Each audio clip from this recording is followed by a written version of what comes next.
Uma passeata de estudantes às vésperas de mais um aniversário do golpe de 1964. A primeira passeata em 9 anos, no país em que tudo era proibido.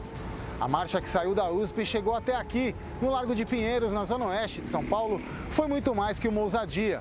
Foi uma afronta, um desafio aberto à ditadura militar.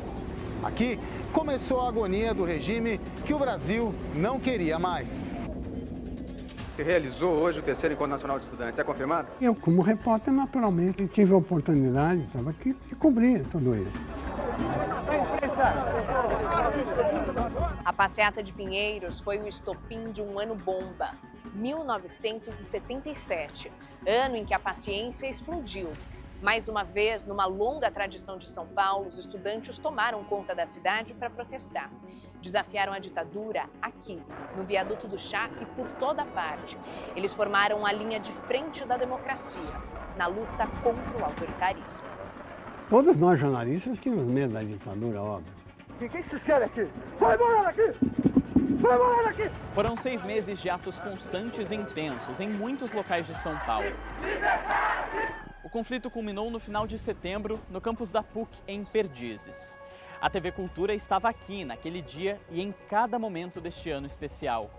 Esta é a história de um ano que mudou o futuro do Brasil e do que levou até ele. A ditadura não é feita para pegar comunista. A ditadura é feita para acabar com a democracia.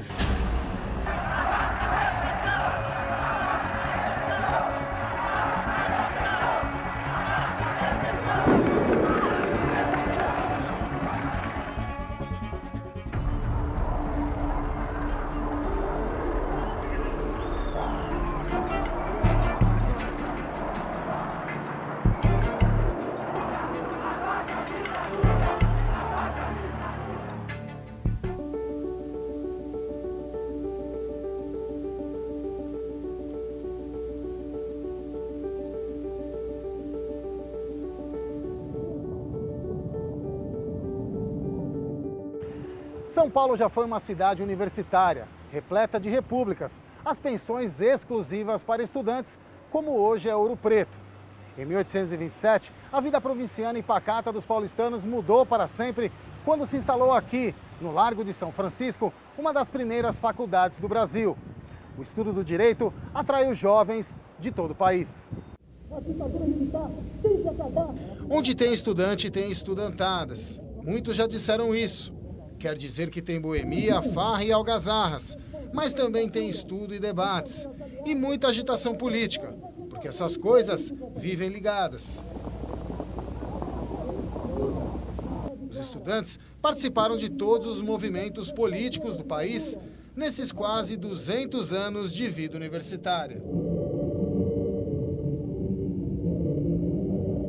Olha, nós tínhamos nessa época algumas correntes políticas, né? Elas se identificavam com linhas maoístas, com linhas trotskistas, enfim, eram organizações de esquerda. E eu nunca fui de esquerda, então eu me identificava com eles até certo ponto, era amigo, apoiava, dirigia as assembleias e tal, mas não era militante dessas correntes políticas. Eles combateram o autoritarismo do primeiro reinado. Depois, lutaram pelo fim da escravidão e da monarquia. Lutaram pela república e contra as muitas ameaças que a democracia enfrentou desde a proclamação. Numa dessas lutas, eles foram mais longe do que nunca. Eles iniciaram uma revolução. Em 23 de maio de 1932, a Praça da República estava tomada por manifestantes. Eles protestavam contra Getúlio Vargas, que há 2 anos governava o país como um ditador, com o poder legislativo fechado e sem a Constituinte que prometeu. Aquela noite acabou em sangue. Os partidários de Getúlio se concentravam num prédio na rua Barão de Itapetininga. Estavam fortemente armados porque esperavam a invasão. Quando a multidão forçou a porta de entrada, eles abriram fogo. Tiros e granadas derrubaram 11 manifestantes. 3 morreram na praça e um quarto morreu 5 dias depois. Martins, Miragaia, Drauzio e Camargo. 4 jovens. As iniciais do nome deles viraram sigla de uma organização clandestina criada logo em seguida para organizar um levante contra o governo federal. O MMDC tinha sede na Faculdade do Largo de São Francisco e muitos dos militantes eram estudantes de direito. Em poucas semanas, eles estariam lutando na Revolução Constitucionalista de 32. A juventude sempre teve uma ambição democrática, sempre se aliou a causas progressistas, cada uma no seu tempo, cada uma na sua época. Agora, há mais identidade, sim, em relação ao que havia em 68, por exemplo, e ao que havia na minha época, aqui a partir dos anos 70. Os estudantes voltaram às ruas anos depois para exigir que o Brasil entrasse na Segunda Guerra Mundial contra o nazifascismo. Mais tarde, lutaram na campanha O Petróleo é Nosso, a favor do monopólio do Estado na exploração desse recurso. Desde 1937, eles estavam organizados na União Nacional dos Estudantes, a UNE, que vem formando gerações de líderes políticos para o país. No começo dos anos 1960, a UNE apoiava as reformas de base que o governo de João Goulart tentava implementar. Mudanças profundas, como a reforma agrária, para dividir os latifúndios improdutivos, e a reforma fiscal, que limitava a remessa de lucros das multinacionais às suas matrizes fora do Brasil. Trabalhadores do campo já poderão então ver concretizada, embora em parte, a sua mais sentida e justa reivindicação, aquela que dará um pedaço de terra própria para ele trabalhar. Os estudantes defendiam especialmente a reforma educacional, que pretendia democratizar a universidade e erradicar o analfabetismo. Para isso, havia um método revolucionário de um educador pernambucano, Paulo Freire.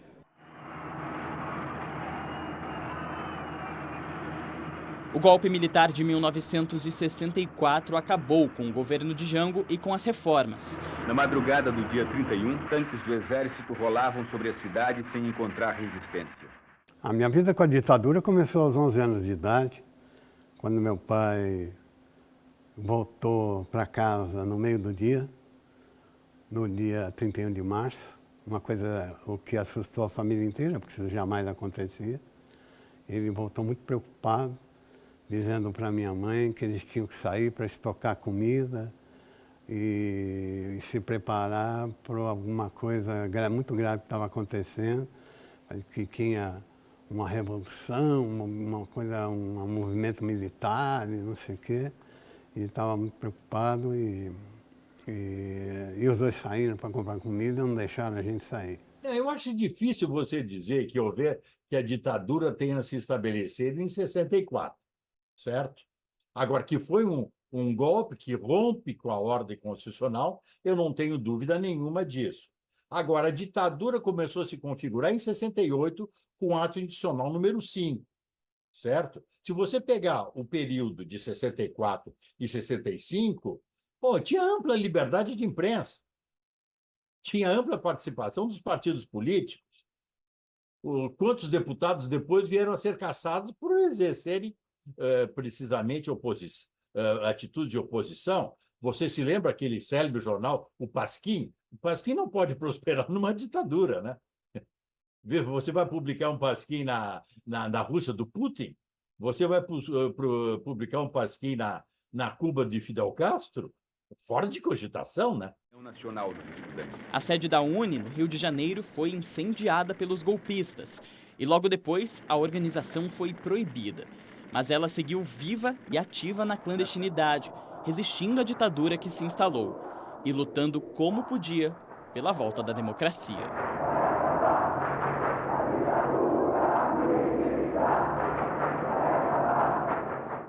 Quatro anos depois, em 1968, o confronto dos estudantes com a ditadura militar atingiu o ápice. Foi um embate tenso e sangrento que durou todo aquele ano e teve São Paulo e Rio de Janeiro como principais arenas. E a democracia saiu muito mais ferida do que entrou. Em março, um ato de protesto contra o aumento das refeições no Calabouço, um restaurante universitário, foi reprimido com violência pela polícia. O secundarista Edson Luiz de Lima Souto morreu baleado. Daí em diante, as passeatas estudantis foram constantes. Sempre reprimidas, deixando um rastro de prisões e sangue derramado.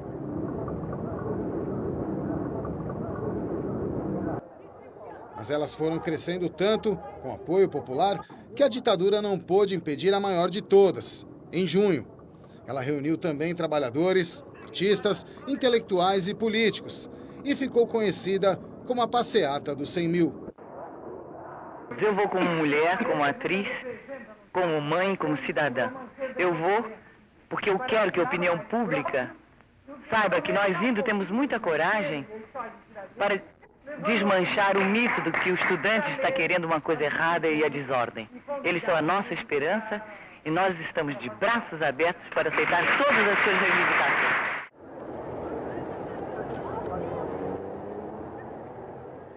Historicamente, sempre os estudantes saíram na frente no enfrentamento aos regimes autoritários, aos golpes militares no Brasil. Sempre. Sempre tiveram um papel protagonista e relevante. Foram um sujeito histórico muito importante na luta pela democracia.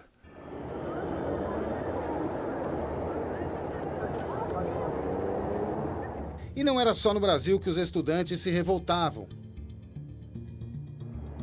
Na França, um protesto contra as regras autoritárias na Universidade de Nanterre logo se transformou numa insurreição nacional. Você vê no caso da França, em 68, eles conseguiram botar em xeque o regime do presidente de Gaulle, que vamos convir, não era pequena coisa, entende? Quer dizer, que ele teve que viajar para a Alemanha para ter o apoio das unidades militares francesas para segurar o regime, mostra precisamente a força que eles tiveram. Agora, eu te diria o seguinte, eu acho fundamental a participação política dos jovens. E, sobretudo, eu acho que o saldo mais positivo é um saldo de liberalização dos costumes, de liberdade de escolha, eu diria assim, até de rompimento com a moralidade tradicional.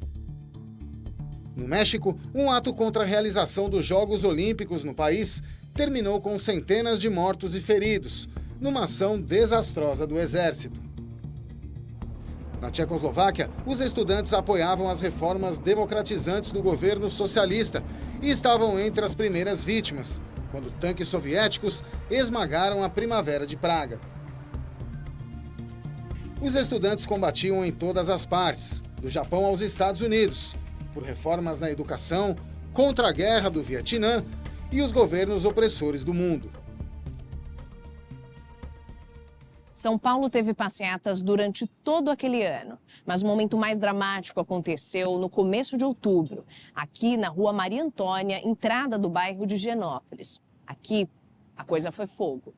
Fogo cruzado. Estudantes da Universidade Mackenzie trocaram tiros com os colegas de filosofia da USP. De um lado, apoiadores da ditadura, de outro, opositores. Tudo começou num pedágio que os da USP fizeram na rua para financiar o congresso da UNE, próximo de acontecer. Foram 10 horas de tiroteio, até a situação acalmar. Mais um secundarista morreu baleado e o prédio da USP foi incendiado. O enfrentamento dos estudantes da USP com os do Mackenzie, né? Estudantes de esquerda, estudantes de direita, o enfrentamento que eles tiveram na Rua Maria Antônia, né? A bala, né? E quando veio a notícia de que estava acontecendo isso, em 2 minutos chegou na escola, evidentemente a molecada, aí eu tinha 15 anos de idade, a gente pré-adolescente, pulou fora, todo mundo se mandou para ver a confusão, lógico, né? E a gente se meteu lá para ver o negócio, que era bala comendo, aquele bando de gente tentando, e a polícia tentando controlar, tirar a gente de lá e tal. A guerra do pedágio na Maria Antônia foi prenúncio de problemas para o Congresso da UNE 10 dias depois. Ele estava proibido e os estudantes tentaram realizá-lo clandestinamente no interior de São Paulo, em Ibiúna. Mas a polícia descobriu e impediu. Mais de 400 estudantes foram detidos, quase toda a liderança do movimento estudantil brasileiro.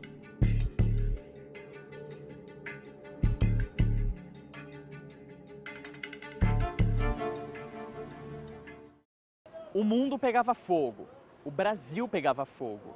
e quem acendia chamas era a rebeldia estudantil. Mas a insatisfação com o autoritarismo era um sentimento geral. A ditadura militar se viu acuada e decidiu reagir com ainda mais ditadura. Nos termos do artigo 2º e seus parágrafos do Ato Institucional número 5, de 13 de dezembro de 1968... Em dezembro, o governo baixou o Ato Institucional número 5, um decreto que fechava o Congresso e as Assembleias Legislativas e suspendia as liberdades democráticas no país. O ato impunha censura à imprensa, proibia reuniões políticas e tornava muito difícil a oposição ao regime no plano institucional. Esse ano de 69 foi o chamado ano do pega para capar. Muita gente morreu. Houve uma perseguição implacável. Foi exatamente o início da chamada linha dura, né? Então, esse período, 70, 71, 72, 73, até chegar a novembro de 74, quando acontecem as eleições e o MDB, Movimento Democrático Brasileiro, tem uma grande vitória política eleitoral, e que isso, então, começa a mudar o quadro político do país. Ainda vai se desenvolver por mais uma década, né, até 85, que é quando formalmente a ditadura termina. Eu acho que o 64 foi um golpe de Estado, um golpe militar. Acho que não há meias palavras para se referir a isso, né? Não valeu a pena, embora a economia tenha sido um sucesso durante muitos anos, né? Principalmente no início e no meio do período da ditadura, mas as questões paralelas, que principalmente a falta de liberdade, o assassinato de muita gente, tortura, eu acho que esse clima que nós vivemos, no caso das pessoas da minha idade, pegou um momento da nossa juventude muito importante, não valeu a pena. Uma parte da oposição foi para a luta armada e a ditadura começou uma intensa caçada a ela. Os estudantes eram parte da caça. Olha, filma ali, filma ali.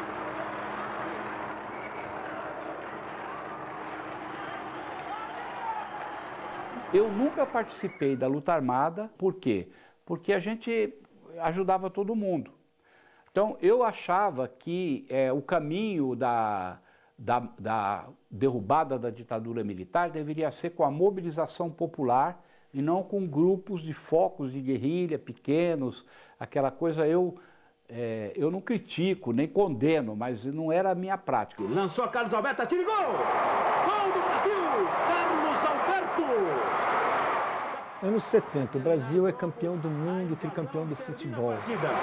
Brasil, tricampeão mundial do futebol. Ao mesmo tempo, você tem uma ditadura que humilha a população, que não deixa a população escolher presidente, em que você não tem os jornais sob censura, as pessoas sendo, os inimigos do regime sendo censurados. Eu já era jornalista nessa época, eu trabalhava no Jornal da Tarde. As pessoas escreviam matérias, as matérias a censura ia lá e tirava. No dia seguinte, as matérias não publicadas, elas ficavam expostas na redação. Ou seja, você sabe, um ambiente que você hoje, assim, parece que você está vendo um filme de ficção, então um horror. Isso era no Jornal da Tarde, que era um jornal, assim, jovem, do Grupo Estado, que havia apoiado a ditadura. Então veja a situação em que tinha chegado o país. O jornal que tinha chamado a ditadura, que apoiava os generais, estava sob censura desses mesmos generais. Era esse o país que a gente vivia. Então era uma situação, vamos dizer assim, uma situação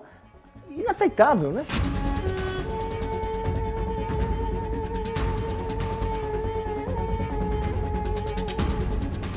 O início do fim da ditadura é a morte do Vladimir Herzog, a reação à morte do Vladimir Herzog.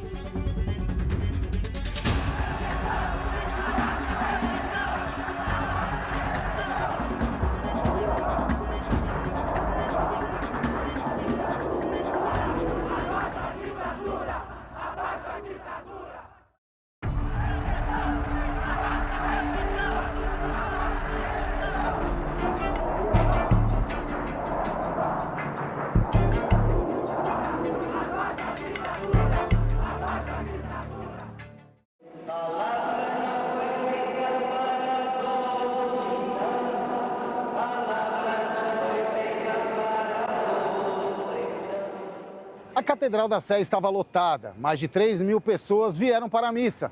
Não cabia todo mundo. Quem estava dentro tinha medo. Quem ficou de fora, mais ainda.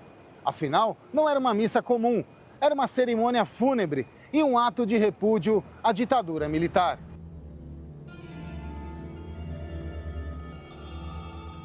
O morto era Alexandre Vanucchi Leme, estudante de geologia da USP. Ele tinha 22 anos e era também militante da ALN, a Ação Libertadora Nacional, um grupo de resistência armada à ditadura.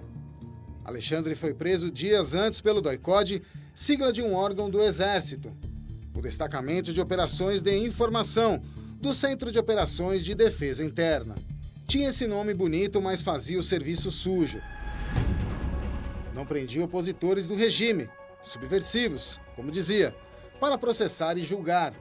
O DOI-CODE sequestrava, torturava e matava, e depois mentia sobre as mortes. Foi o que fez com Alexandre. Inventou que ele morreu atropelado, tentando fugir de um cerco, quando morreu de tanto apanhar. Ele era estudante da geologia, uma pequena faculdade, que tinha pouca influência no nível universitário em geral, porque eram poucos alunos, e ele era ligado à ALN, Ação Libertadora Nacional.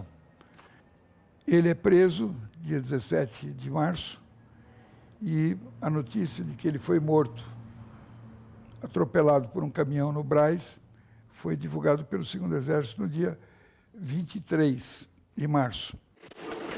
Em Cristo também ressuscite para a alegria eterna. Oremos. Ó Deus e Pai todo. A missa aconteceu na Catedral, dia 30 de março de 73, e de alguma maneira foi o primeiro preso político que não foi assassinado em silêncio. Essa experiência da missa, do 7º dia do Alexandre Vanucchi, vai se converter no know-how do ato ecumênico, 2 anos e meio depois, pelo Vladimir Herzog. Então nós podemos dizer que o Alexandre Vanucchi fica para a história do Brasil e está cravado na história para sempre, não necessariamente pelo que ele fez como militante político ou estudantil, mas pela repercussão que o seu assassinato teve. Eu me lembro, chegou a notícia que era do lado da Faculdade de Geologia, que a polícia tinha entrado, levado e tinha assassinado, aparecia como atropelamento na Lapa e tal. E nós fizemos um luto, eu entrei com tudo naquilo. Aquilo é uma coisa que me deixava indignada, como é que é a tortura, como é que é a prisão dentro da universidade e a repressão.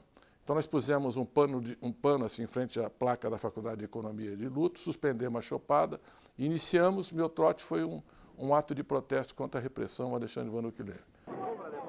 Essa morte entornou o caldo que já fervia nos caldeirões das universidades. 4 anos haviam se passado desde o AI-5 e um novo movimento estudantil se organizava. Por enquanto, apenas no interior das escolas, mas preparando-se para voltar às ruas. A missa de Alexandre aconteceu em 30 de março de 1973.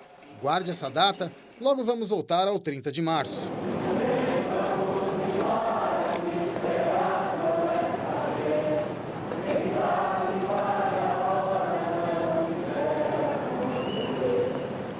Depois do AI-5, quando tudo ficou proibido, a luta estudantil mudou. Uma parte dos estudantes aderiu à luta armada contra a ditadura. Quase todos que optaram pela guerrilha foram presos, exilados ou mortos em pouco tempo, como aconteceu com Alexandre Vanucchi Leme. Mas a maior parte dos estudantes se concentrou nas próprias universidades, como aqui na USP, para discutir os problemas educacionais e novas formas de ação política. Era a primeira metade dos anos 1970 e uma nova geração do movimento estudantil estava surgindo com novas lideranças. Aquilo que em 68 foi uma explosão revolucionária em nível mundial, puxado pelo movimento estudantil francês, mexicano, alguns, e o brasileiro também veio forte, e depois foi reprimido pela ditadura, em 69, 70 e tal, ressurgiu com força a partir dessa nossa greve em 75 aqui, porque ela tocou fogo no assunto, não só em São Paulo, ela tocou geral. E aí começou Brasília, Minas Gerais, Rio Grande do Sul, Rio de Janeiro, toda a estudantada começou aí a luta.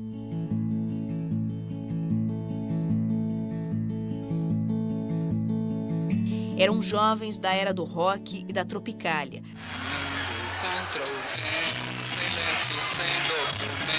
Formados na cultura pop mundial, eram continuadores do movimento estudantil dos anos 60 e apoiavam as lutas de libertação em todo o mundo contra ditaduras e poderes coloniais. Mas eles também eram influenciados pela contracultura hippie e as novas lutas, a ambiental, a antirracista, a feminista e a gay.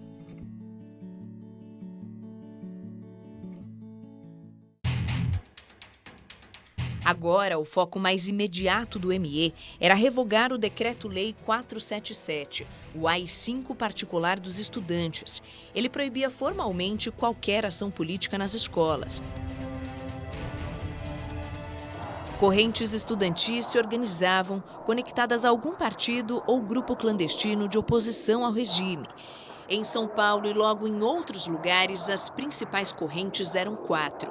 Unidade, próxima ao Partidão, o Partido Comunista Brasileiro, Refazendo, ligada à Ação Popular, grupo da esquerda católica, Liberdade Luta ou Libelu, vinculada a um grupo trotskista, e Caminhando, articulada com o Partido Comunista do Brasil, que na época fazia a guerrilha do Araguaia.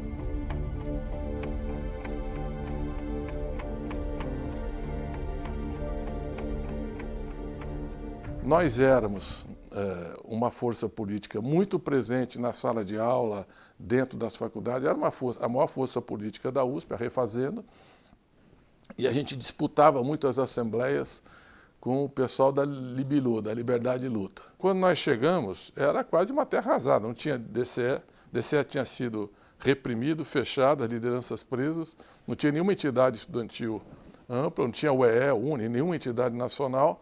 Então, você começa com um trabalho de base na sala de aula e é ali que você vai tomando contato. A gente lia muito, discutia muito, tinha grupos de leitura, de estudo, era uma geração muito... Exatamente porque tinha que construir seus próprios caminhos, ela era obrigada a estudar e pensar e refletir com profundidade sobre o que aconteceu na história e o que acontecia naquele momento. A esquerda liderava o movimento estudantil neste momento. Os estudantes de direita não tinham correntes organizadas. Os conservadores apoiavam a ditadura e não queriam saber de política estudantil. Os liberais progressistas, que repudiavam o regime militar, faziam aliança com as correntes de esquerda. O objetivo comum era restaurar a democracia no país. Os estudantes, na verdade, testaram, meteram o pé na porta para ver se ela resistia. E ela abriu. Quando ela abriu, passou o movimento de massas como todos os estudantes saíram da linha de frente, passaram para trás junto com... Estavam em todas, mas não eram mais os protagonistas, a linha de frente. Aí era a sociedade civil brasileira, movimento contra a carestia, criaram um movimento de mulheres, todos os movimentos. No ano seguinte, em 78, o movimento negro unificado se organizou, o movimento gay, o diabo, toda a sociedade civil veio para dentro da ditadura e ela começou a recuar. A nossa panela está vazia! A nossa panela está vazia! A nossa panela está vazia! O movimento estudantil vira notícia novamente em 1975, pelo que aconteceu em torno da Escola de Comunicações e Artes da USP. E também em torno da TV Cultura, porque a trajetória das duas se entrelaçou aqui, e daqui fez história. Uma triste história. Em abril daquele ano, os alunos da ECA entraram em greve contra o autoritarismo do diretor da escola, um defensor da ditadura. Ele demitia professores arbitrariamente, censurava os murais, rasgava cartazes contra o governo e proibiu uma feira de livros. Os estudantes decidiram reagir, mesmo com medo do risco que corriam. Eu participei de todos os momentos políticos importantes, nessa época e depois dela também. participei de passeatas, participei de assembleias, missas, o que tinha para contestar a ditadura, eu participei de todos os momentos e com muita disposição. Era muito difícil, porque a gente vivia em plena ditadura, né? Então, as organizações que existiam dos estudantes, elas eram clandestinas. Então, não tinha um ambiente de liberdade como nós temos hoje. A greve da ECA foi a primeira numa universidade brasileira desde o AI-5 e o Decreto-Lei 477. Ela incendiou os ânimos da USP, com os estudantes entrando em mobilização permanente, em apoio aos colegas de comunicações. Como havia autonomia e a cidade universitária ficava longe, a ditadura não reprimia, deixava o fogo arder.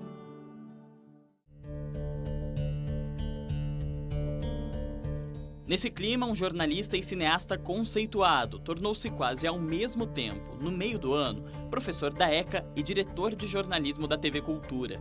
O nome dele era Vladimir Herzog.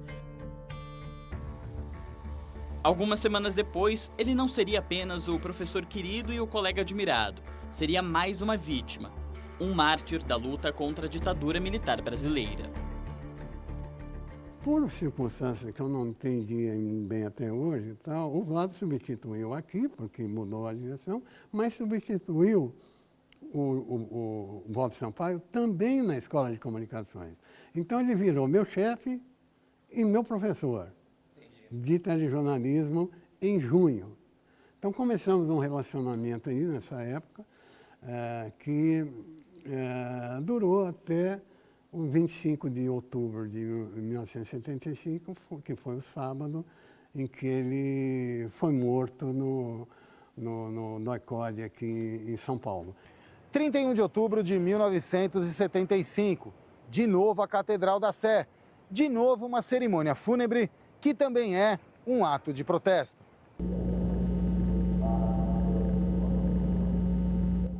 Mas agora já é uma multidão de 10 mil pessoas que tomam a igreja, a praça e as ruas laterais.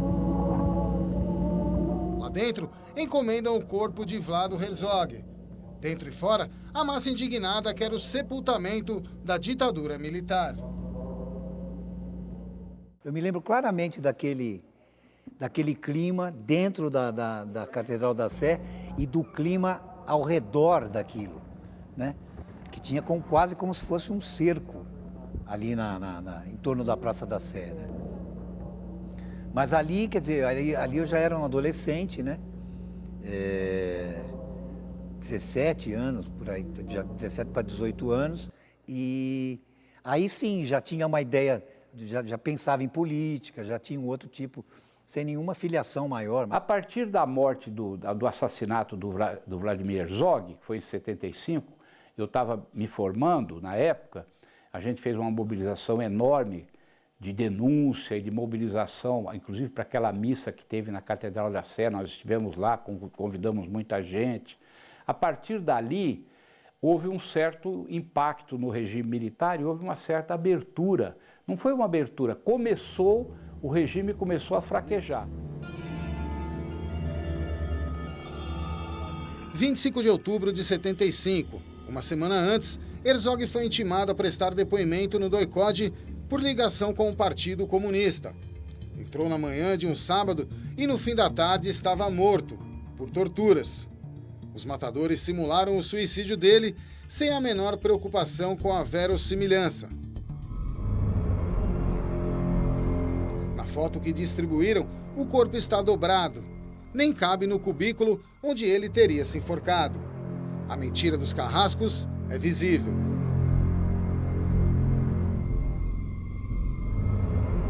Estivemos juntos, né?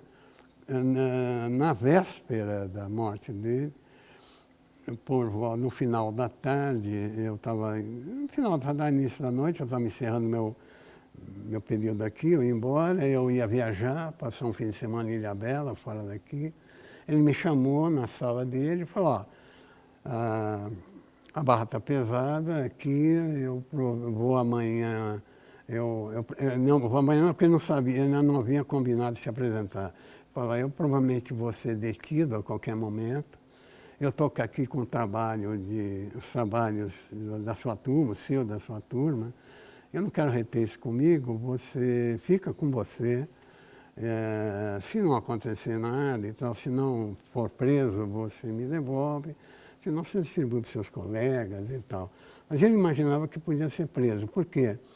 Porque vários outros colegas nossos já tinham sido presos. A morte de Vladimir Herzog tem repercussão mundial. No Brasil, a censura não consegue controlar a narrativa dos fatos. E ninguém engole a versão de suicídio. A ditadura é fortemente pressionada a conter a violência nos seus porões. O Vladimir Herzog era um professor que tinha uma presença na TV Cultura, que era um jornalista conhecido.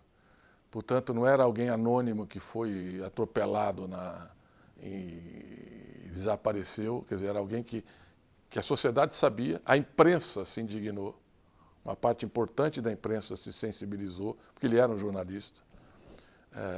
E houve dentro da USP uma mudança de atitude institucional. Eu acho que o corpo docente se solidarizou e mudou de atitude. Aquela coisa de reprimir o aluno, tentar impedir, e utilizar instrumentos de coerção acadêmica e tal para dificultar a luta, não. Eu acho que o corpo docente falou, não, isso aqui não dá para aceitar. Um professor da universidade foi preso, morto, assassinado. O caso do Vladimir Herzog, quer dizer, embora jovem, 38 anos, que é quando ele morre, 38, tá certo?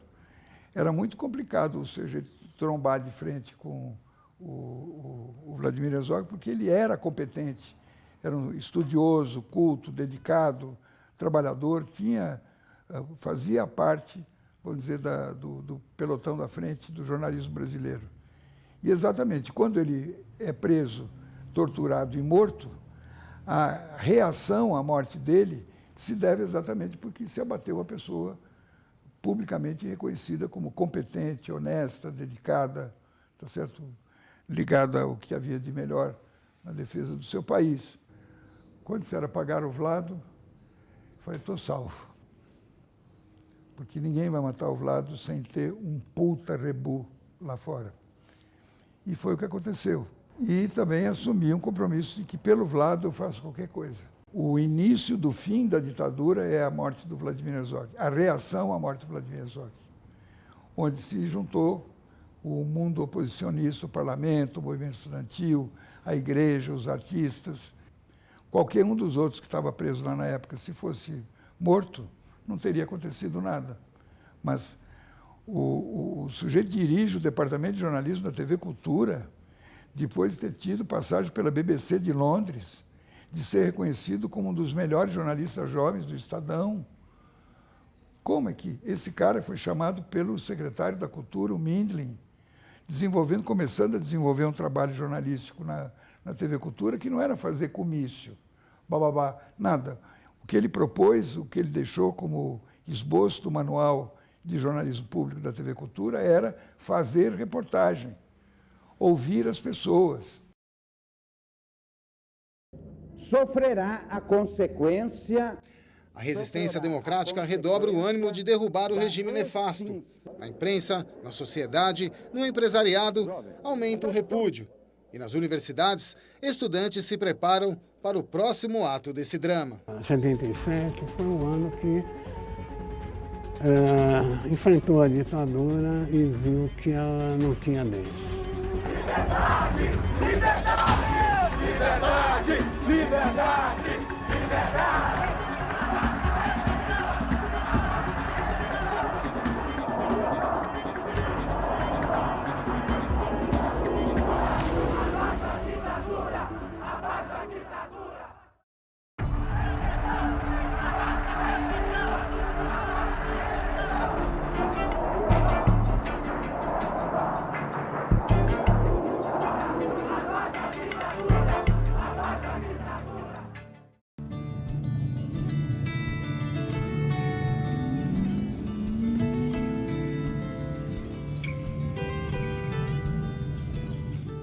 30 de março de 1977, 4 anos exatos da missa fúnebre de Alexandre Vanucchi Leme na Igreja da Sé. Mais uma vez, na véspera do aniversário do golpe de 1964, um grande ato de oposição à ditadura agita São Paulo. Milhares de estudantes da USP e de outras escolas chegam aqui, no Largo de Pinheiros, vindos da cidade universitária. É a primeira passeata estudantil no Brasil em quase uma década. A marcha não teve nenhum planejamento. Foi proposta de surpresa pela Libelu, numa assembleia que discutia as condições do ensino superior. E arriscada que fosse, ela foi aprovada, sem que as tendências mais reticentes pudessem impedir. Os estudantes queriam mais do que melhorar a educação. Queriam tomar de novo as ruas para exigir a volta da democracia. Nesse período, até 76, recriação do DCE e tudo mais, a gente ainda está falando em atividades que se dão dentro dos campi universitários, que eram territórios livres e respeitados pela ditadura. Uma espécie de, como que chama, na visão deles, um jardim de infância. Deixa os meninos cercadinhos, deixa as crianças brincarem lá eles podem fazer a revolução que eles quiserem, desde que a revolução deles não saia de lá. Em 77, saiu. O governo paulista é pego de surpresa. Quer impedir a passeata, mas logo vê que não é possível. É gente demais para dispersar e qualquer ação da polícia só vai aumentar a repercussão do protesto. O rádio e a TV já noticiam para todo o país. Censurar também é difícil. A ordem é acompanhar de perto, sem intervir. Quando os estudantes cruzaram o portão e puseram o pé fora da universidade, o primeiro prédio que tinha era o prédio da Academia Polícia Civil, que em 5 segundos, evidentemente, notificou as demais unidades de polícia de que os estudantes tinham saído. Aí, pensa num aparato policial mobilizado, de grandes proporções, mobilizado em 15 minutos. Centenas de policiais, com carros blindados, helicópteros e viaturas, monitoram todo o trajeto. E não há nenhum confronto. Eles querem chegar ao centro da cidade, mas acham melhor terminar a marcha no Largo de Pinheiros. O desafio à ditadura já está feito. São Paulo e o Brasil já sabem da sua ousadia. A vitória é deles. A passeata de março de 77 abre uma nova fase na luta estudantil, mas é também um fecho de ouro para a grande mobilização do ano anterior. Muita coisa aconteceu em 1976 e a principal delas foi aqui, neste prédio da cidade universitária. Em maio, numa assembleia no Instituto de Psicologia, nasce o Diretório Central dos Estudantes, para agregar os centros acadêmicos de todas as faculdades da USP. Nasce o DCE Livre, um órgão político em desafio aberto ao Decreto-Lei 477, o primeiro dos muitos DCEs que começaram a pipocar no interior de São Paulo e em todo o Brasil. Já tinha tido uma derrota na luta armada, que foi derrotada, não há dúvida que foi derrotada. Agora, uma coisa não tinha sido tentada, não tinha sido assim feita, que é a luta de massas. E foi isso que foi, eu acho que a contribuição que, isso vou chamar, a minha geração deu, que todos aqueles que a gente está ouvindo aqui, todas as pessoas que foram fora dessa época, a grande coisa foi o quê? Foi a luta de massas. Foi que, de repente, você tem a luta de massas como a prioridade da luta contra o regime. E foi isso que foi feito. A primeira eleição de diretoria tem 9.000 votantes, mas as urnas são roubadas num episódio nebuloso que fez suspeitar da ditadura. Se a ideia é intimidar e desanimar os estudantes, ela é péssima. Uma nova eleição conta 14.000 votos e a chapa Refazendo é eleita para conduzir o DCE. O eixo daquela retomada da luta da mobilização estudantil era a Refazendo. Às vezes em aliança com a Caminhando e com outras forças, tinha uma tensão nas assembleias, mas nós tínhamos uma capacidade de mobilização muito forte e uma presença na sala de aula que era fundamental para ter essa leitura. Eu falava muito nas nossas reuniões o seguinte, que liderança estudantil não é aquele que só vai na assembleia. o que fala em toda a Assembleia. O líder estudantil tem que ser bom aluno, tem que ter legitimidade na sala de aula, tem que ter relação com os demais estudantes, que é isso que dá força ao movimento. Não é só passar e chamar para a Assembleia. 3 meses depois, em agosto de 76, já há organização suficiente nas universidades brasileiras para acontecer o primeiro Encontro Nacional de Estudantes, em São Carlos, no interior paulista. Mal fazem esse, os estudantes já partem para o segundo encontro, em outubro. A meta é recriar o mais rápido possível a UNE, para fazer o que diz a sigla e a história da entidade: unificar nacionalmente as lutas dos estudantes em defesa da educação e da democracia. Os estudantes já estão de volta às ruas. Só falta voltar à UNE, para terem mais força e mais voz.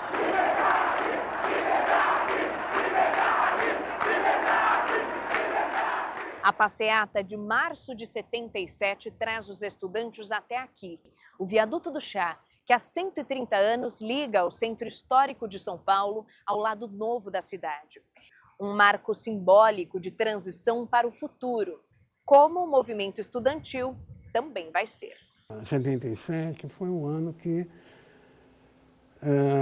enfrentou a ditadura e viu que ela não tinha dentes, não tinha tantos dentes quanto ela tinha. Ela tinha perdido os dentes que ela tinha até então, ela já não estava com essa bola.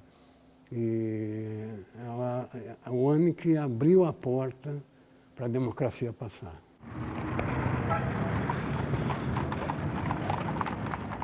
No início de maio, o Brasil está em alta tensão. O regime militar havia piorado o que já era ruim. Poucos dias antes, o ditador Ernesto Geisel promulgou um conjunto de leis autoritárias, conhecido como Pacote de Abril. O Congresso Nacional foi fechado mais uma vez, temporariamente, e as regras das eleições de 1978 foram mudadas para evitar uma nova vitória acachapante da oposição, como a de 1974. Os estudantes vão para a ofensiva. Uma assembleia com 5.000 deles na PUC marca um grande ato de protesto para 5 de maio no Largo de São Francisco. O dia chega e o quórum dobra. Agora são 10.000, reunidos no coração estudantil de São Paulo. Eles decidem sair em passeata até a Praça da República, 1 quilômetro adiante, mas encontram a polícia no meio do caminho.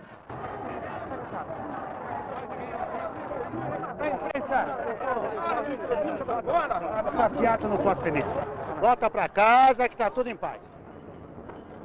Impasse no Viaduto do Chá. Os estudantes não conseguem ultrapassar a barreira da tropa de choque, mas novamente, como aconteceu em março, eles são muitos. Gente demais para dispersar a cacetetes e jatos d'água, diante de uma multidão de testemunhas. Quando a polícia ameaça engrossar, eles sentam no chão. Não dá para bater neles assim, pacíficos, desarmados. O confronto termina em empate, mas daqueles que têm gosto de vitória para um dos lados. A ditadura impede a passeata de prosseguir e os estudantes voltam ao Largo de São Francisco para concluir o seu protesto.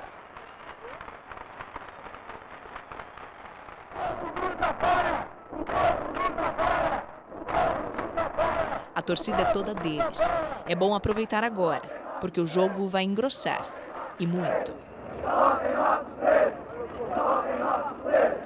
O que aconteceu a partir do ano 77, quando entrou em 78, que aí começou realmente o grande movimento de massa, diversos setores fazendo greves, manifestações, atos de todo tipo, onde a coisa explodiu mesmo do ponto de vista de conquistar as ruas, porque fazer atos de rua, fazer greves, então era muito arriscado até que os estudantes tivessem experimentado isso e rompido com isso.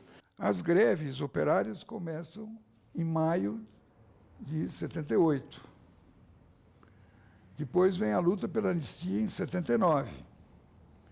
Depois eu não sei o que vem em 80. O fato é que uma coisa depois da outra, e de alguma maneira foi a conjunção desses esforços todos que conseguiu produzir alguma coisa parecida com o que teria sido a derrota da ditadura.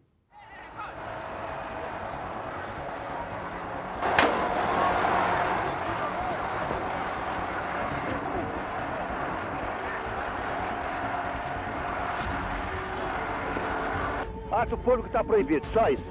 Nós não vamos desafiar a autoridade, ela tem que ser respeitada. Ato público está proibido, não admitimos passeata nem comício. Está todo mundo preso.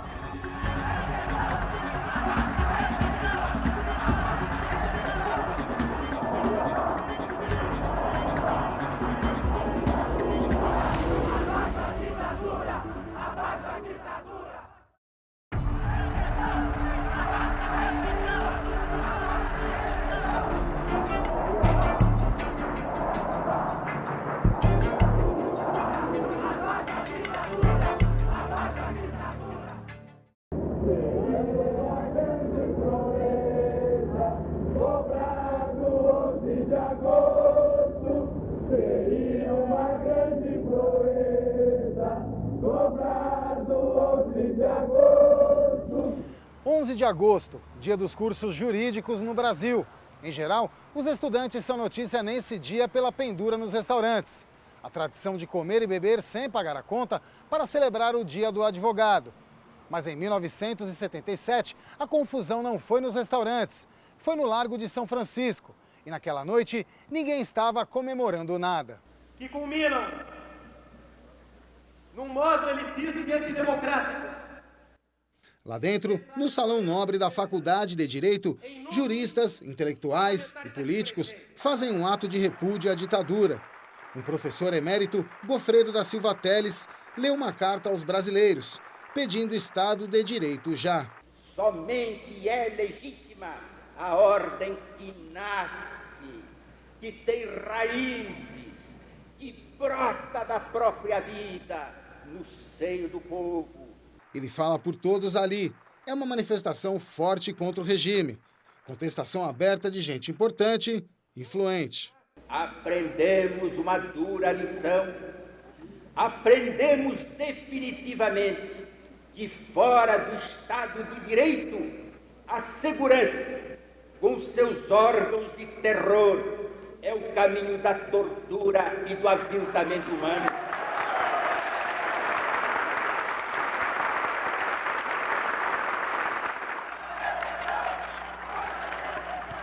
No lado de fora, os estudantes também protestam. São mais de 7 mil, apesar da noite fria de inverno. Mas eles estão mais inflamados que o pessoal do auditório. Eles querem mais.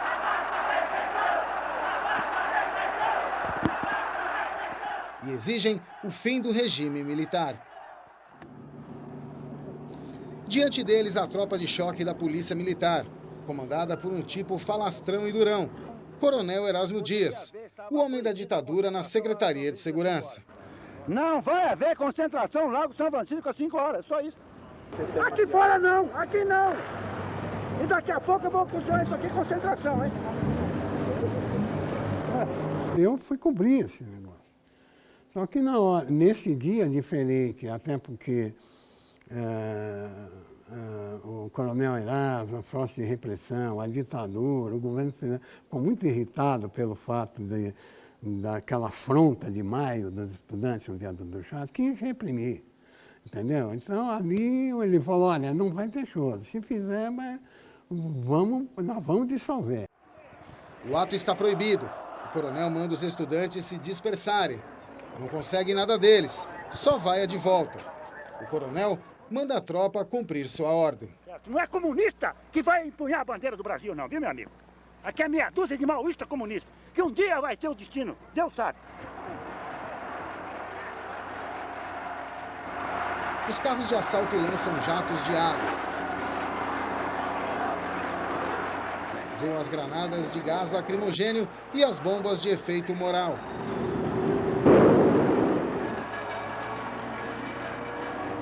Os policiais partem para cima dos estudantes.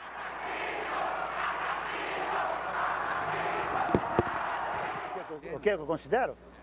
Um desafio à autoridade. Está proibida. No momento oportuno em que eles ultrapassaram todos os limites do razoável e do admissível, certo? Nós tivemos que intervir. Caos total no Largo de São Francisco. Estudantes correm para as ruas laterais, tentando escapar. Uma parte deles se refugia na faculdade. Lá dentro é um inferno de gás e medo. Calma, pessoal, só pro andar de cima.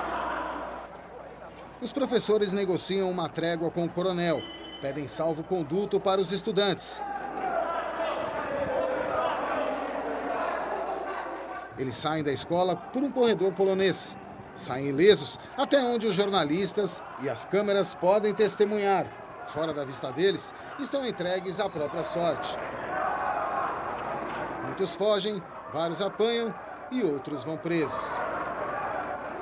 E aí saiu a estudantada toda, um em um, e nós juntos, um atrás na fila.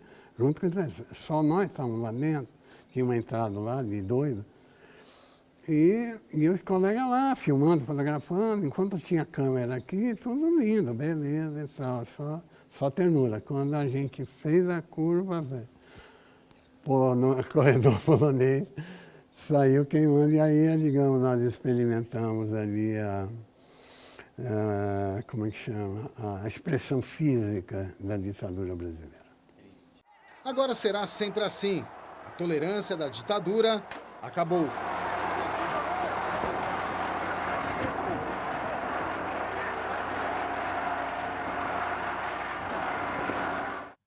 Três meses separam a passeata pacífica do Viaduto do Chá da noite de guerra do Largo de São Francisco.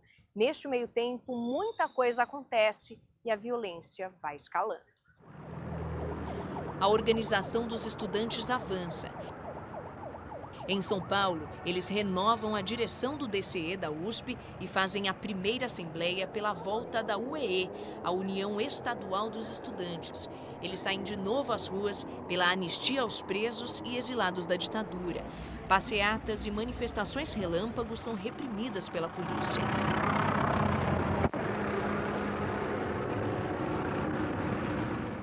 É uma geração que teve que reconstruir espaços políticos. E isso começa onde? No movimento estudantil. Foi ali que começou essa.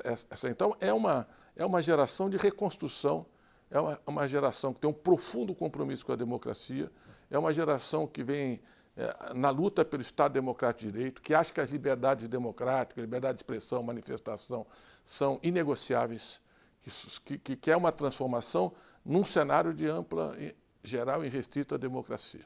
Então, é uma geração que puxou a luta pela anistia, que puxou a Constituinte. Então, ela tem um significado diferente do vanguardismo da geração anterior, que foi num período muito difícil, mas que foi para a luta armada. Eu acho que os erros e a experiência anterior ajudou a nossa geração a dar um salto de qualidade em relação à luta social. O movimento se expande nacionalmente. No Rio, estudantes são presos em manifestações. Em Belo Horizonte, tentam realizar mais um encontro pela recriação da UNE e 400 são detidos. Na capital federal, as tropas da PM invadem o campus da Universidade de Brasília para impedir atividades políticas. Em solidariedade aos colegas, os estudantes de São Paulo não deixam as ruas. Fazem um dia nacional de luta no centro da cidade. De novo com passeatas e manifestações relâmpago e com a polícia correndo atrás. Os estudantes fazem o grande ato de 11 de agosto e dias depois recriam a União Estadual dos Estudantes em assembleia na Escola Politécnica da USP.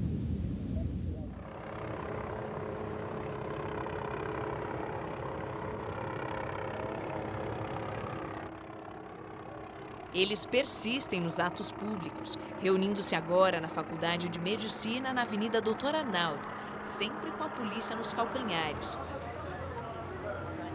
O movimento é incontrolável. Agora só falta mesmo recriar a UNE, e falta pouco para isso acontecer. Me deu uma memória, que é o que tem até hoje, que você sabe que luta que nós travamos. Você sabe do que nós estamos falando quando a gente fala da luta contra a ditadura? Não foi uma conversa de gabinete. Claro que eu fui em gabinete, claro que eu conversei com muito deputado, e gostei de deputados que eu gostava, outros eu não gostava, não é nada disso. Mas assim, Foram essas pessoas, sabe? Tinha dia que tinha greve, a gente ia ajudar a fazer o piquete. Isso era uma loucura. Para mim, isso era uma grande experiência, era uma coisa que eu falei assim, puxa vida, sabe? Eu não estou lendo romances do anarquismo italiano. Eu estou vendo em São Paulo isso acontecendo. O dia é 22 de setembro e os fatos mais dramáticos vão acontecer aqui na PUC de São Paulo. Quando este dia terminar, haverá uma universidade destruída, feridos no hospital, centenas de jovens detidos e uma ditadura ainda mais desmoralizada. Está marcado para a noite, aqui no Teatro Tuca, o encontro que finalmente vai anunciar a retomada da União Nacional dos Estudantes. Os organizadores sabem que a polícia estará lá para impedir. Ela não perderia a chance de prender todos os dirigentes estudantis juntos, como fez em Biúna em 1968. Então, eles enganam os seus caçadores. Reúnem-se secretamente na USP pela manhã para escolher a primeira diretoria da nova Uni. A importância da realização do terceiro N... Eles evitam mostrar o rosto à câmera da TV Cultura para não serem identificados pela polícia, mas estão tranquilos e confiantes. A luta dos estudantes. Insere-se na luta mais ampla. Realizada hoje no Brasil. Por todos os setores oprimidos da sociedade. Por um Estado democrático. Era um movimento estudantil, né? E esse movimento estudantil, ele tinha, vamos dizer assim, uma palavra de ordem. A palavra de ordem era participação. As pessoas queriam participar. O leque era um leque muito grande que abarcava não apenas questões propriamente políticas, abarcava questões também de comportamentais, questões morais, e tu entrava todo num contexto de liberalização dos costumes.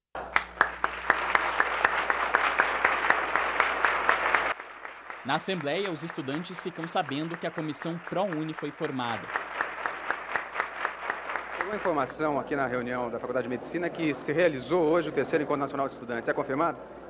É confirmado. A gente acaba de receber a informação de que realmente foi realizado o terceiro Encontro Nacional de Estudantes. Durante todo esse período, os estudantes, primeiro, eles não queriam falar para a televisão ou rádio por razões de segurança, porque de identificação era muito perigoso.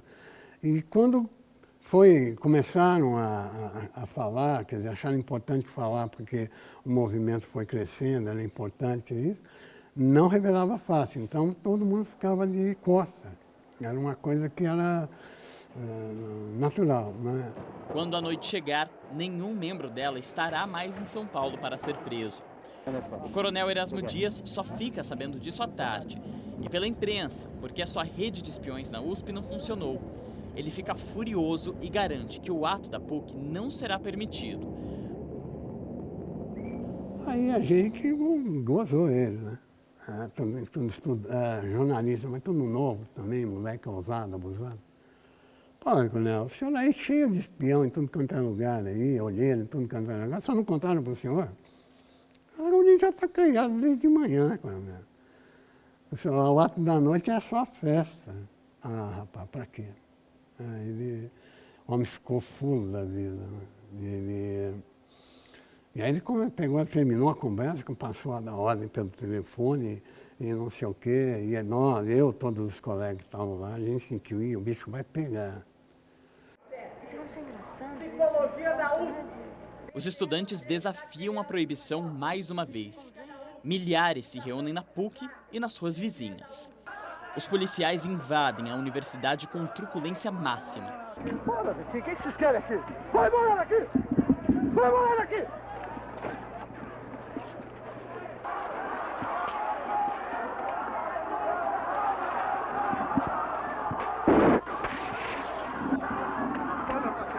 Formalmente estão em busca de identificar subversivos, mas a sua raiva é imensa, incontida. Eles quebram tudo o que vem pela frente, móveis, equipamentos e os próprios alunos.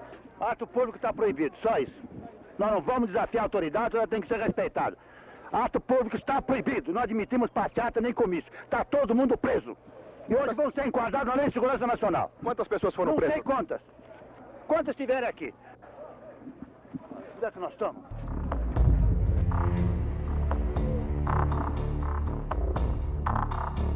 16 estudantes são feridos na explosão de bombas de efeito moral. 4 moças têm queimaduras graves e vão para o hospital. Centenas de manifestantes são detidos num estacionamento em frente à PUC. E depois levados para o quartel da Rota, onde passam a noite detidos. Todos são fichados. 7 serão enquadrados na Lei de Segurança Nacional. Nós estamos fazendo prova de processo penal e eles invadem e batem em todo mundo. Calma. Meu amigo, por obséquio, é proibido falar aqui. Certo? É proibido falar aqui. Só quem fala aqui sou eu. Certo? É proibido falar.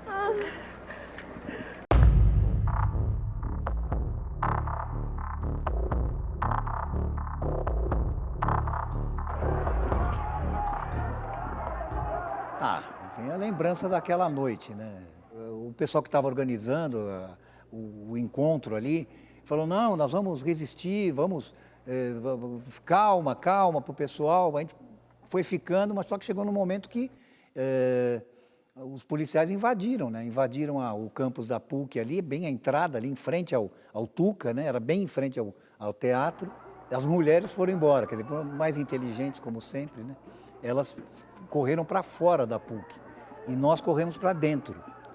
A gente tinha corrido já lá para o fundo da PUC, entramos numa sala de aula, bem lá no fundo mesmo, fomos nos afundando para dentro do campus lá, subimos umas escadarias, estava lá acho que no 2º andar, sei lá. E aí, de repente, o pessoal veio batendo na porta e vamos lá, aí saímos todos de mão dadas, as cenas, aparece bem essa cena aí, tem essa cena filmada. Todo mundo de mão dada, em fila, assim, e fomos dirigidos para fora do campus, né? Passavam alguns, eles davam às vezes uma borrachadinha, né? Com o cacetete assim, batia na perna assim. Eu não tomei nenhuma. Nesse caminho todo, subindo a ladeira ali, não tive nenhuma agressão física, não. Só moral. A noite de violência extrema, a agressão à Universidade Católica, o sofrimento das jovens queimadas. Tudo isso vai cobrar um preço alto da ditadura. E vai ser pra já.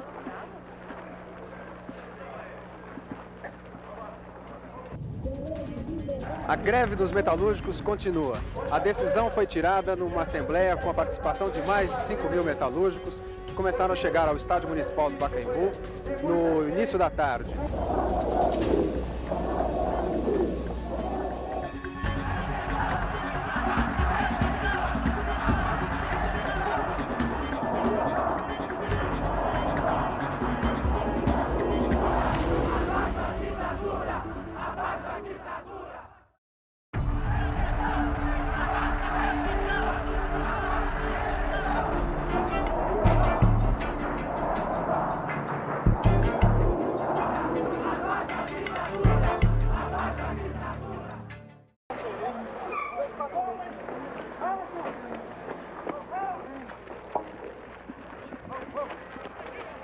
A invasão da PUC repercute fortemente no país e inflama os debates nesta casa, a Assembleia Legislativa do Estado de São Paulo. Poucos dias depois da ofensiva policial da ditadura, vem a resposta política inesperada. Os deputados instalam uma comissão especial de inquérito para apurar os acontecimentos. Comunista é o símbolo do Partido Trotskista. Estudantes e professores são ouvidos na sindicância. A reitora Nadir Kfouri critica duramente a ação da polícia. A universidade foi ultrajada, não é?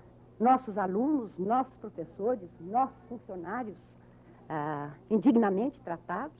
O coronel Erasmo Dias se defende, exibindo à imprensa panfletos, cartazes e livros, material que ele considera subversivo encontrado na PUC. Realmente existe um plano montado, maquiavélico, por minorias extremistas, marxistas, inclusive com tendências essencialmente violentas, que explorando o dinamismo, a pujança, o vigor da massa estudantil a usa como manobra. Agora os papéis se invertem. É a democracia que impressiona. A repressão está acuada. Enquanto o assunto ferve, o ditador Ernesto Geisel aproveita para se livrar de um rival perigoso. Ele demite o general Silvio Frota, ministro do Exército, um expoente da linha dura militar, um defensor dos métodos do Ai-Code de massacrar opositores. É um revés para o discípulo Erasmo Dias. No final de outubro, a comissão de inquérito conclui que o coronel abusou da autoridade, cometeu crimes de responsabilidade e também crimes comuns. Os deputados recomendam que o governador Paulo Egídio Martins leve seu secretário de segurança à justiça. Não vai dar em nada para o coronel. Punição a ele, naquele momento, seria pedir demais. Mas o que o episódio podia dar ao país já estava dado. A repressão policial machucava os estudantes, mas o seu movimento fazia a abertura política avançar. A ditadura foi incapaz, ou foi incompetente para reprimir. Ela não conseguiu reprimir. Ela primeiro tentou dissuadir, não conseguiu. Depois, quando ela foi reprimir, ela fez de uma forma atabalhoada. E quando chegou no episódio da PUC, ela foi desastrosa. Ela cruzou uma linha que não poderia ter cruzado, porque ela feriu estudantes de uma universidade católica, pessoas da classe média alta, né? E isso, sabe como é que é? Isso teve um impacto muito negativo, tanto que logo depois começou uma CPI na Assembleia Legislativa que desgastou terrivelmente o coronel Erasmo Dias e o aparato repressivo todo, porque tentaram aí forjar como se fosse um grande aparelho comunista, perigosíssimo, que tinha dentro da PUC e tal, mas enfim, eles entraram na defensiva.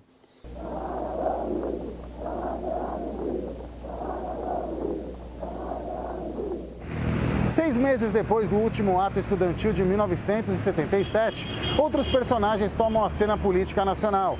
Todos os olhos se voltam para São Bernardo do Campo, no ABC Paulista.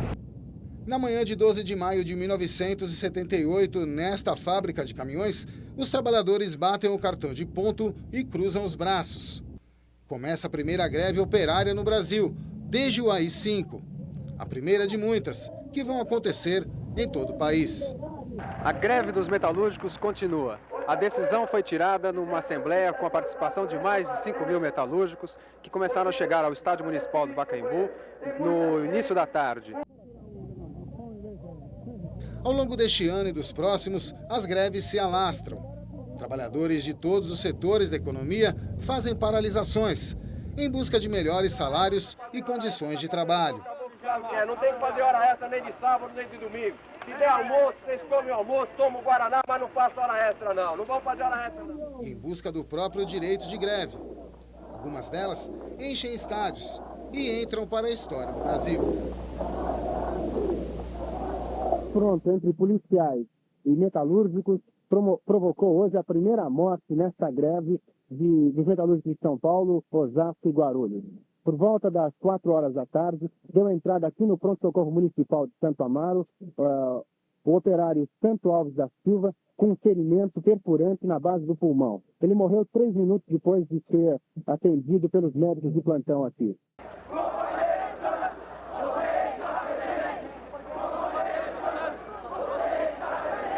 Mais de 5.000 metalúrgicos reuniram-se aqui no Estádio Municipal de Pacaembu no final da tarde para decidir os rumos do movimento grevista iniciado há alguns dias.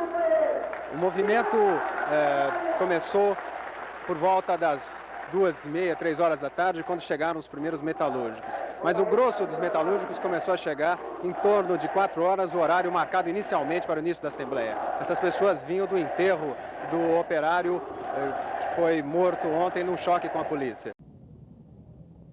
Os sindicatos se fortalecem. Os velhos diretores próximos da ditadura, os pelegos, são derrubados.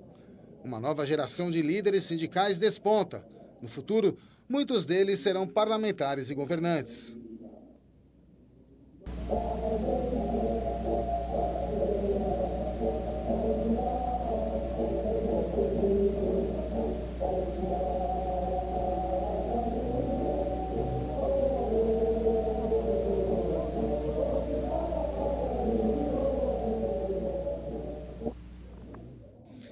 estudantes abriram caminho para esse novo momento.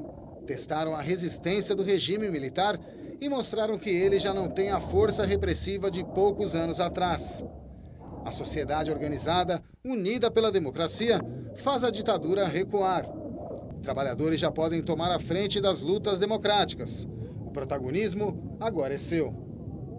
E a hora que os estudantes vão para as ruas, os operários param as máquinas, cruzam os braços e começa, em maio de 77, começa um movimento que ali vai mudar a história, porque aquilo vai se alastrando que nem uma mancha de óleo por várias categorias, em vários lugares do país, e aí já é um movimento de massa muito mais forte, muito mais poderoso, com muito mais capacidade de negociação, e aí eu acho que começa a emparedar decisivamente a ditadura e a emergência da democracia.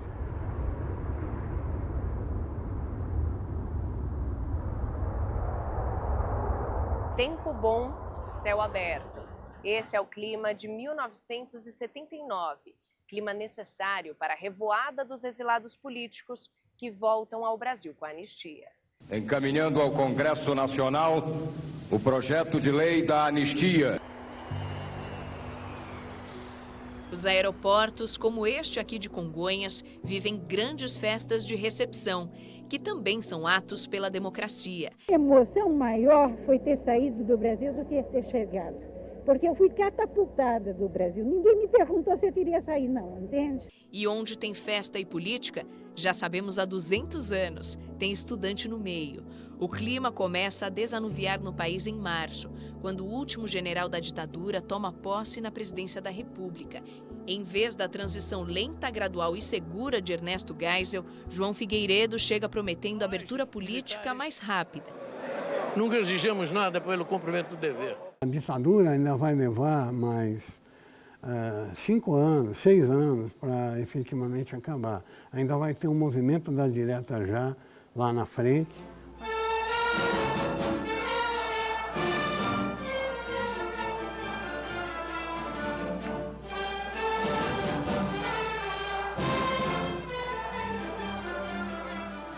Mas aí a ditadura já está fraca, já começa a ter eleições diretas para governadores de estado em 1982, o MDB, que na época, ou a oposição já era politicamente muito mais forte no país do que as forças que sustentavam a ditadura. Em poucos meses será aprovada a lei da anistia, permitindo o retorno de líderes políticos que estão há 15 anos no exílio. Em Congonhas desembarca Francisco Julião, líder das Ligas Camponesas do Nordeste, na luta pela reforma agrária no governo Jango. Volta Gregório Bezerra, líder popular, deputado constituinte em 1946. Chega Luiz Carlos Prestes, o lendário chefe do Partido Comunista Brasileiro, há 50 anos perseguido por quase todos os governos do país. A luta pela anistia teve participação intensa do movimento estudantil. Em todos os atos e ações dessa campanha, os estudantes estavam presentes. Agora, eles também celebram a vitória. As manifestações estudantis no Brasil tiveram, digamos, um comparecimento de massa muito importante. Em parte foram desvirtuadas pela questão da luta armada, que terminou fortalecendo a ala mais à direita entre os militares, mas teve basicamente a função de clamar por liberdade de expressão. Eu tenho 72 anos. Eu acho que o movimento estudantil foi muito benéfico, porque os jovens eles têm uma característica que é a coragem, a juventude, o dinamismo. Então, eles podiam estar à frente dos processos políticos que nós vivemos. Das diretas já, por exemplo, os jovens foram os primeiros que saíram na rua, o movimento estudantil forte, muito forte. Eu até lamento que o movimento estudantil não esteja tão forte hoje em dia. A abertura política avança, as liberdades democráticas vão voltando. Já não há mais censura ao rádio e à televisão, que muitas vezes impediu a TV Cultura e outras emissoras de noticiarem como deviam e queriam. Agora, os exilados já aparecem nos telejornais. Políticos antes proscritos já podiam falar nos programas. Eu preciso tratar de me readaptar. Líderes estudantis também podem dar entrevistas. O governo Figueiredo decreta o fim do bipartidarismo compulsório. Arena e MDB não são mais as duas únicas opções de voto para o eleitor. Novos partidos vão surgir nos próximos tempos e muitos estudantes de hoje serão candidatos por eles. Essa geração, ela tinha um reconhecimento pelo papel da geração de 68, grandes mobilizações, mas ao mesmo tempo tinha uma crítica em relação a como o movimento estudantil se descolou da maioria da população, não foi capaz de construir um partido político, não soube disputar os espaços institucionais, não assumiu o Estado democrático de direito como um valor fundamental num país como o nosso para você conseguir mudar a sociedade. Os estudantes tinham um papel relevante, mas eles não eram o centro do processo. Eles eram uma variável, um movimento auxiliar importante, relevante, formava quadros intelectuais, produzia conhecimento, buscava um outro caminho para a educação, sobretudo na luta democrática. Ali também tinha uma memória histórica, mas que não estava presente no movimento que estava sendo reconstruído, que era o novo sindicalismo. A vida universitária, que começou há quase 2 séculos nesta praça, entra em nova fase. Menos conflitiva, menos tensa e violenta, mas sempre de luta por ideias e militância política. Os estudantes agora têm o respeito de seus antagonistas e aprendem a conviver com eles. Em maio de 1979 acontece um congresso de reconstrução da UNE, dessa vez na Bahia. Mas a polícia só aparece para controlar o trânsito e dar segurança, de fato. 10.000 estudantes se reúnem no Centro de Convenções de Salvador, um prédio público estadual. Eles são convidados do governador Antônio Carlos Magalhães, que cedeu o espaço para discutirem em paz os seus assuntos e os do país, como cabe numa democracia. Eu era contra essa visão de profissionalização do movimento estudantil. E dentro da nossa corrente era a visão predominante. Eu acho que isso foi importante também para entender as nuances das forças políticas, que aquela ideia que o movimento estudantil é só um celeiro de quadros para organizar um partido. Não era assim que a gente via. O movimento estudantil ele era um sujeito político, histórico, que tinha que democratizar a universidade, que tinha que melhorar a qualidade do ensino, que tinha que defender a educação pública gratuita e que tinha que lutar por liberdades, democracia, anistia, constituinte. Então era uma visão mais ampla, eu acho que é por isso que era hegemônica politicamente. Mas é evidente que você sente medo, porque sempre você está correndo um risco. Sempre fui assim das correntes mais combativas do movimento estudantil, porque eu achava que não havia outro jeito, estava claro que as tentativas as portas estavam fechadas, não havia nenhum resultado. E a gente vê, as pessoas que tentavam atuar por dentro estavam sendo mortas. O Vlado era um cara que estava na TV Cultura atuando por dentro. Ele achava que por dentro, assim, não vamos discutir. E ele foi morto. Eu acho que no debate ali intelectual, na sala de aula, etc., a ditadura estava perdendo espaço e ela vai cair muito mais tarde. Mas ela não tinha como conviver com a liberdade. Ela não tinha como discutir abertamente os valores e os caminhos e as opções. O movimento estudantil, seja do início das 70, que quase nada acontecia, que foi amassar esse barro e tudo, seja o de 77, que brilhou e antecedeu o movimento operário e a luta pela anistia, de qualquer maneira, você tem sempre circulando por aí as ideias, as propostas, um certo sentimento de país. Quer dizer, uma formulação de um certo sentimento que está acontecendo com o planeta, com a humanidade. Eu acho que o Brasil vive um momento de decisão, mas nós temos chance porque tem um povo cada vez mais consciente, tem um povo que procura coisas, e eu tenho certeza que estamos fazendo a nossa parte, pelo menos aquilo que nós enxergamos que é a nossa parte. Outros tempos, outras práticas, convivência e diálogo, embate político sem violência. A ditadura caminha para o fim, pressionada por uma oposição já bem maior do que ela. A democracia plena agora é questão de tempo. O tempo passa mais rápido e foram os estudantes que fizeram o cronômetro acelerar. A ditadura não é feita para pegar comunista. A ditadura é feita para acabar com a democracia, acabar com a liberdade. E quando ela pega geral. e as pessoas, e a vida piora muito. A vida fica muito difícil para todo mundo, né? Então, eu acho que quem tem essa loucura na cabeça tem que tirar.